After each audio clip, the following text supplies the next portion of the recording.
Welcome to रोजगार with Goldy Chaudhary. और आज हम करने वाले हैं इकोनॉमिक्स का प्रैक्टिस सेट। ये प्रैक्टिस सेट आपके लिए बहुत ही यूज़फुल होने वाला है। चलिए क्लास स्टार्ट करते हैं। आज का क्वेश्चन होगा हमारा क्वेश्चन नंबर 31 में है कि 31 में दिया गया है कि अर्थशास्त्र किसकी रचना थी। इसने पूछा गया जो अर्थशास्त्र किसकी रचना। तो इसमें है अर्थशास्त्र किन की रचना है। चंद्रगुप्त की है, मौर्य सिकंदर की है, चाणक्य की है, इनमें से कोई नहीं। इसका करेक्ट आंसर क्या है 31 का सी, चाणक्य। जो अर्थशास्त्र किसकी रचना है, चाणक्य। अब मैं चाणक्य के बारे में बता देती हूँ कि चाणक्य किसके गुरु थे। अगर इसमें बात करें हम चाणक्य किसकी, चाणक्य किसके गुरु थे, चंद्रगुप्त मौर्य के। किसके थे, चंद्रगुप्त मौर्य के। और जो ये क्या थे, प्रधानमंत्री थे। किसके थे, चंद्रगुप्त मौर्य के।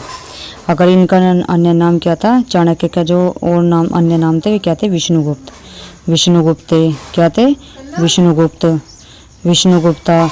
कौटिल्य भी था, भारत के मैकियावेली भी कहा जाता है इन्हें। और इनकी पुस्तक का क्या नाम था, अर्थशास्त्र किससे संबंधित थी, राजनीति से। कि ये चंद्रगुप्त कौन थे, चंद्रगुप्त मौर्य साम्राज्य के संस्थापक। कौन थे, चंद्रगुप्त मौर्य। और इनकी राजधानी क्या थी, चंद्रगुप्त मौर्य की पाटलिपुत्र। और आचार्य का नाम बताया था मैंने, चाणक्य। और चंद्रगुप्त मौर्य का शासनकाल था 322 से 298 BC तक।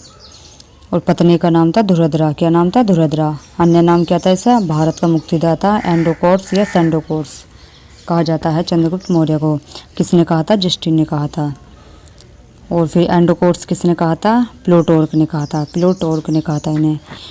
और फिर उसके बाद है और दहेज में इन्हें क्या क्या प्रांत मिले थे, तो 4 प्रांत मिले थे दहेज में, काबुल, कंधार, मकरान और हेरात, जो क्या मिले थे ना दहेज में। साथ ही निकेटर ने अपना एक दूत मैगस्थनीज को चंद्रगुप्त मौर्य के दरबार में भेजा। ठीक। और ये बहुत इंपॉर्टेंट है, जो चंद्रगुप्त मौर्य है वे किस धर्म से वो रखते थे संबंध, तो वे जैन धर्म से। किससे, जैन धर्म के अनुयायी थे। और जैन धर्म की दीक्षा किससे ली थी, भद्रबाहु से ली थी। इसके बाद सारा साम्राज्य बिंदुसार के हाथों में चले गए, सौंप के। तो ये थे हमारे चंद्रगुप्त मौर्य से संबंधित कुछ इंपॉर्टेंट फैक्ट। चलिए मौर्य सिकंदर की बात कर देती हूँ कि मौर्य सिकंदर क्या थे। सिकंदर को कहा जाता है मकदूनिया का शासक। ठीक। सिकंदर के पिता का क्या नाम था, फिलिप। और उपनाम क्या था इनका, अलेक्जेंडर। फिर इसमें भारत में कब आए थे सिकंदर, भारत में 326 BC में आए थे। वापस कब गए थे, 325 BC में। ठीक। सिकंदर का भारतीय शासक से युद्ध। फिर इसके सिकंदर से हुआ था हाइड्रोस्पीज का युद्ध। सिकंदर का और किसके बीच में होता है, चंद्रगुप्त मौर्य के बीच में होता हाइड्रोस्पीज का युद्ध। झेलम नदी के किनारे, वो झेलम यानी वितस्ता नदी के किनारे हुआ था। और इसकी पत्नी का क्या नाम था, रैक्सोना। सिकंदर की सेना ने व्यास नदी को पार करने से क्या कर देता है, इनकार कर दिया था। और सिकंदर के गुरु का नाम क्या था, अरस्तु। जो सिकंदर के साथ आए थे व्यक्ति कौन कौन थे, वे सेल्यूस निकेटर थे, नियार्क्स थे, फिलिप थे, और एनासिक्रिया थे, और आस्ट्रोटेबल थे। सिकंदर की पसंदीदा पुस्तक थी इलियड। कौन थी, इलियड थी पुस्तक का नाम। सिकंदर के घोड़े का नाम बहुफेला था। और सिकंदर की मृत्यु हुई थी बेबीलोन में। ठीक है। ये कुछ फैक्ट किए थे हमने सिकंदर से संबंधित। चलिए नेक्स्ट क्वेश्चन होगा हमारा, बात कर लेते हो क्वेश्चन नंबर 32। राष्ट्रीय आय समिति का गठन किस वर्ष हुआ था। इसमें पूछा है जो राष्ट्रीय आय समिति है उसका गठन कब हुआ था, 1950 को हुआ था, 1949 को, 48 को, या फिर 60 को। इसका करेक्ट आंसर क्या है, 32 का बी, 1949 को। राष्ट्रीय आय समिति का गठन क्या हुआ था, 1949 को। अब मैं बता देती हूँ आपको राष्ट्रीय आय के बारे में कुछ फैक्ट कि राष्ट्रीय आय होती क्या है। ठीक है। राष्ट्रीय आय क्या होती है, राष्ट्रीय आय होती है कि पूरे वर्ष के दौरान उत्पादित अंतिम वस्तु व सेवाओं के शुद्ध मूल्य के योग से होता है। ठीक है। कौन से होते हैं, पूरे वर्ष के जो उत्पादित और अंतिम वस्तु व सेवाओं के शुद्ध मूल्य के योग को कहते हैं। इसमें विदेशों से जो अर्जित शुद्ध आय होती है उसको भी शामिल किया जाता है राष्ट्रीय आय में। ठीक है। और दादा भाई नौरोजी ने अपनी पुस्तक दी थी poverty and un British rule in India 1867 और 68 में भारत की राष्ट्रीय आय की गणना की थी। ठीक है। फिर इसमें बात कीजिए भारत की राष्ट्रीय आय की गणना की पहली बार इन्होंने। ठीक है। भारत में राष्ट्रीय आय के आंकड़ों का संकलन करने के लिए सरकार ने क्या किस सरकार वो भारत में राष्ट्रीय आय के आंकड़ों का संकलन करने के लिए सरकार ने केंद्रीय सांख्यिकी कार्यालय यानी सेंट्रल स्टैटिस्टिक्स ऑफिस की स्थापना कब की थी? 2 मई 1951 को। कब की थी? 2 मई 1951 को। किसकी? जो राष्ट्रीय आय के आंकड़ों का जांच करने के लिए। फिर इसमें बात करें, इसका मुख्यालय कहाँ पर है? नई दिल्ली में। और राष्ट्रीय आय से संबंधित अवधारणा कौन कौन सी है? सकल यानी जीडीपी, एनडीपी, जीएनपी और एनएनपी। जीडीपी का मतलब होता है सकल घरेलू उत्पाद, और एनडीपी का होता है शुद्ध घरेलू उत्पाद, और जीएनपी का मतलब क्या होता है? सकल राष्ट्रीय उत्पाद, और एनएनपी का होता है शुद्ध राष्ट्रीय उत्पाद। अब मैं बता देती हूँ आपको राष्ट्रीय आय के बारे में कि उसमें जीडीपी के बारे में कि जीडीपी क्या होती है। देश की भौगोलिक सीमा के अंदर किसी दी हुई अवधि में एक वर्ष में उत्पादित अंतिम वस्तुओं सेवाओं का कुल मौद्रिक मूल्य का योग, उस देश को क्या कहते हैं? जीडीपी। ठीक है। अगर इसमें बात करें हम शुद्ध घरेलू यानी कि शुद्ध घरेलू उत्पाद, एनडीपी क्या होता है? एनडीपी होता है जो सकल घरेलू उत्पाद में से अगर मूल्यह्रास को घटा दे तो शुद्ध घरेलू उत्पाद निकलेगा। ठीक है। अगर इसमें बात करें सकल राष्ट्रीय उत्पाद यानी जीएनपी, जीएनपी क्या होता है? किसी देश के नागरिकों द्वारा किसी दी हुई अवधि में उत्पादित अंतिम वस्तुओं सेवा का कुल मौद्रिक मूल्य का योग, उस देश का जीएनपी कहलाता है। और शुद्ध राष्ट्रीय उत्पाद क्या होती है? यानी शुद्ध राष्ट्रीय उत्पाद होता है एनएनपी। एनएनपी क्या होता है? एनएनपी होता है कि सकल राष्ट्रीय उत्पाद में से अगर मूल्यह्रास को घटा दे तो क्या निकलता है? हमारा एनएनपी यानी शुद्ध राष्ट्रीय उत्पाद। ये थे हमारे राष्ट्रीय आय से संबंधित कुछ इंपॉर्टेंट फैक्ट। चलिए नेक्स्ट क्वेश्चन पे 3। हमारे देश में किस मुद्रा को वैधानिक मान्यता प्राप्त है?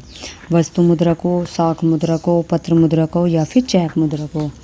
चेक को। तो इसका करेक्ट आंसर क्या है? 33 का सी, पत्र मुद्रा को। हमारे देश में किस मुद्रा को वैधानिक मान्यता प्राप्त है?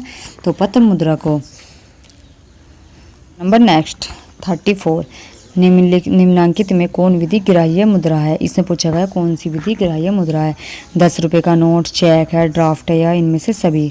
तो इसका करेक्ट आंसर क्या है? 34 का ए, 10 रुपये का नोट। कौन सी विधि ग्राह्य मुद्रा है? तो 10 रुपये का note. Question number 35।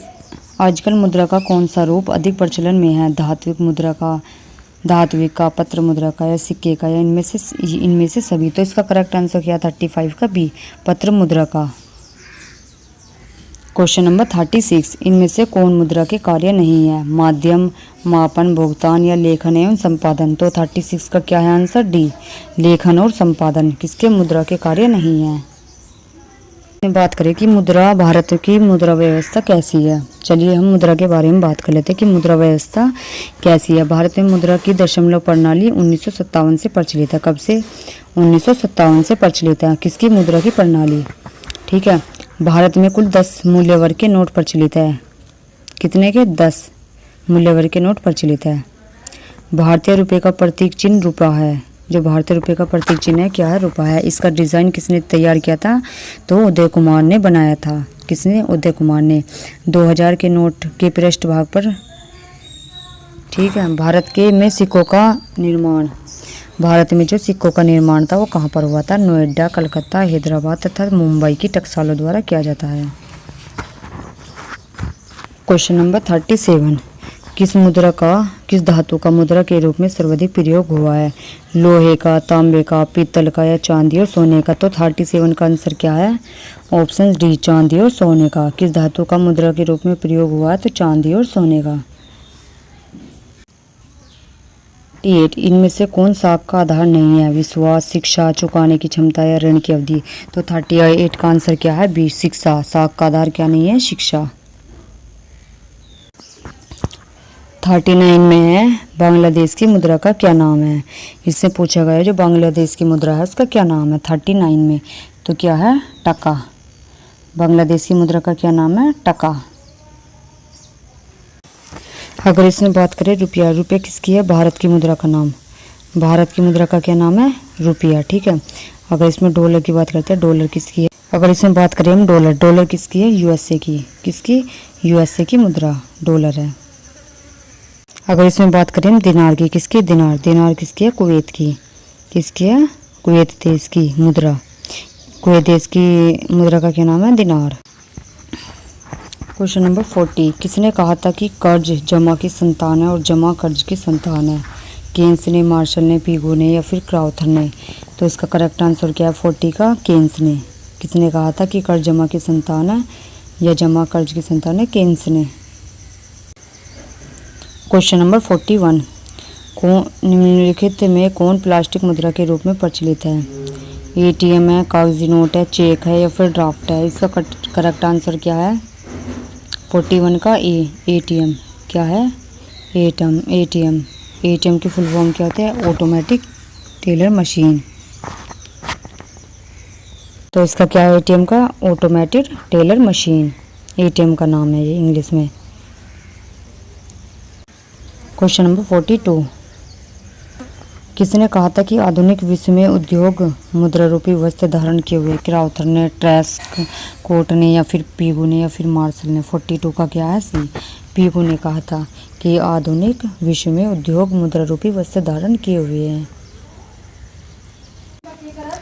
Question number, क्षेत्रीय ग्रामीण बैंक की स्थापना किस वर्ष की गई थी? तो इसका करेक्ट आंसर क्या है 43 का? बी, 1975 में क्षेत्रीय ग्रामीण बैंक की स्थापना कब की गई थी? 1975 में। अब मैं क्षेत्रीय बैंक के बारे में बता देती हूँ कि क्षेत्रीय बैंक, ग्रामीण बैंक होते क्या है। क्षेत्रीय ग्रामीण बैंक की स्थापना कब हुई थी? 2 अक्टूबर 1975 को। इस बैंक की स्थापना का उद्देश्य है कि दूर दराज के ग्रामीण क्षेत्रों के लोगों को बैंकिंग सुविधाएं प्रदान करना। जो दूर दराज ग्रामीण क्षेत्र के लोग होते हैं उनके बैंकिंग सुविधाएं प्रदान करना। यह बैंक सिक्किम व गोवा के अलावा सभी राज्यों में कार्यरत है। ठीक। सहकारी नियोजन समिति का गठन किसके नेतृत्व में किया गया? जो सहकारी नियोजन समिति है उसका गठन किसके नेतृत्व में किया गया? आर.जी. सरैया के, मैकलेगन के, होरेस को, चैम्सफोर्ड के। तो 44 का क्या है? आर.जी. सरैया के में। क्वेश्चन नंबर 45, भारत की वित्तीय राजधानी किस शहर को कहा जाता है? मुंबई को, दिल्ली को, पटना को या बेंगलुरु को? तो इसका करेक्ट आंसर क्या 45 का? ए, मुंबई को क्या कहा जाता है भारत की वित्तीय राजधानी। अब मैं आपको मुंबई के बारे में कुछ फैक्ट बताती हूँ। अगर इसमें पूछा जाए आरबीआई का जो हेडक्वार्टर है वो कहाँ पर है? मुंबई में। और माया नगरी किसे कहा जाता है? मुंबई को। ठीक। और मुंबई के बारे में बता देती हूँ कुछ और इम्पोर्टेंट। इसमें बात करें मुंबई में क्या है? बीसीसीआई का हेडक्वार्टर। कहाँ का? बीसीसीआई। तो बीसीसीआई का हेडक्वार्टर कहाँ है? मुंबई के वानखेड़े स्टेडियम में, यानी कि भारतीय cricket control board. Economic capital किसे कहा जाता है? मुंबई को क्या कहा जाता है? Economic capital. चलिए ये थे हमारे मुंबई से संबंधित कुछ फैक्ट। अब हम दिल्ली के बारे में कर देते हैं। दिल्ली।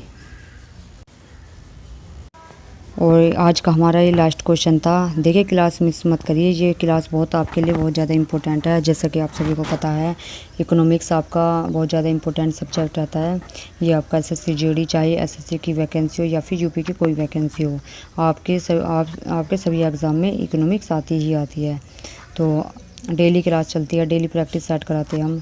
फिजिक्स हो, केमिस्ट्री हो या फिर बायो का किसी का भी हो, सबके प्रैक्टिस सेट चल रही है जीएस में भी। तो क्लास मत मिस करा करो। तो आज के लिए इतना ही। Thank you.